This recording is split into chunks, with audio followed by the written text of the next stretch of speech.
అంటే ఎవరి మనసు వాడి చేతిలో ఉంటుందో, ఉద్రేకం తొందరగా పొందడో, ప్రశాంత చిత్తంతో ఉంటాడో, ఎవరి వాక్కు వాడి అదుపులో ఉంటుందో, తొందరపడి ఇష్టం వచ్చినట్టుగా మాట మాట్లాడకుండా ఉంటాడో, అటువంటి వాడికి భగవంతుని యొక్క రక్షణ నిరంతరము ఉంటుంది. దాన్ని ఒక గొప్ప తపస్సుగా ఈశ్వరుడు స్వీకరించి అటువంటి వాడిని సర్వేశ్వరుడు సర్వకాలముల యందు కాపాడుతుంటాడు. నిష్కారణంగా, కారణం లేకుండా, క్రౌర్యంతో, ద్వేషంతో, కుట్రతో, పగతో ఇంకొకరిని నింద చేస్తే, అలా చేయడం వల్ల ఏమవుతుందంటే, ఎవరిని నిష్కారణంగా నింద చేస్తామో అటువంటి వారు పూర్వం చేసిన పాపములు ఏ ఉంటాయో ఆ పాపములను నింద చేసిన వారికి ఇస్తారు. ఎవరు నింద చేశారో ఆ పుణ్యములను మాట పడ్డవాడికి ఇస్తారు. ఆయన ఓర్చి ఊరుకుంటే, ఆయన తిరగబడకూడదు. ఇది ఈశ్వర కృత్యం, పైకి కనపడేది కాదు. ఈశ్వరానుగ్రహం అలా ఉంటుంది. అంటే ఈ గుణమును సంతరించుకున్నాడు, ఇంత సాధన చేశాడు, ధర్మాన్ని నమ్మాడు, నన్ను నమ్మాడు, తెగబడి ప్రవర్తించలేదు. నా అనుగ్రహం ఏమిటి అంటే, అవతలవాడు చేసిన పుణ్యాన్ని తీసి యువతలవాడికి వేస్తాడు, యువతలవాడి పాపాన్ని తీసి అవతలవాడికి వేస్తాడు. కాబట్టి ఎవరు చెప్పారయా నోటి మాట ద్వారా అవతలవాడి పాపాలు నీకు తెచ్చుకుని నీ పుణ్యాలు అవతలవాడికి ఇమ్మని?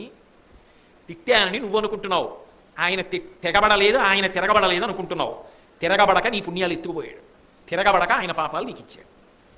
ఇది తెలుసుకుంటే ధర్మరాజా, ఎప్పుడైనా నింద ఉడిగినా కాదే, అసలు మనం ఇంకొకళ్ళ జోలికి ఎందుకు వెళ్ళాలి, ఎందుకు నింద చేయాలి, ఆ నింద చేసి ఎందుకు వచ్చింది మన పుణ్యాలు వాడికి ఇవ్వడం ఏంటి, వాడి పాపాలు మనం పుచ్చుకోవడం ఏంటి, ఆఖరణ తీరా ఇంత చేశామనుకున్న తర్వాత, శరీరం ఉడికిపోయిన తర్వాత, పడిపోయాక, అయ్యా నేను అది చేశానండి, గోదానం చేశానండి, గోసేవ చేశానండి, ఫలానా ఆయన్ని తిట్టావుగా, అక్కడ పోయింది నీ పుణ్యం అంతా.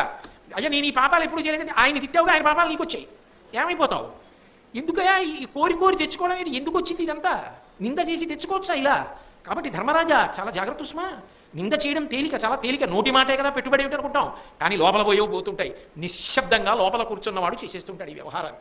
విపరీతమైనటువంటి కోపస్వభావం ఎవరికి ఉంటుందో అటువంటి వాడు చేసినటువంటి వ్రతాలు, అటువంటి వాడు చేసిన జపం, అటువంటి వాడు చేసిన పూజ, అటువంటి వాడు పెట్టిన శ్రాద్ధములు, అటువంటి వాడు చేసిన తపస్సు, అటువంటి వాడు చేసిన దానం, అటువంటి వాడు చేసినటువంటి ఏదో భోజనాదులు పెట్టినటువంటి ప్రక్రియ లేదా యజ్ఞయాగాదులు చేసినటువంటి ఫలితం యమధర్మరాజు గారు తీసేస్తాడు.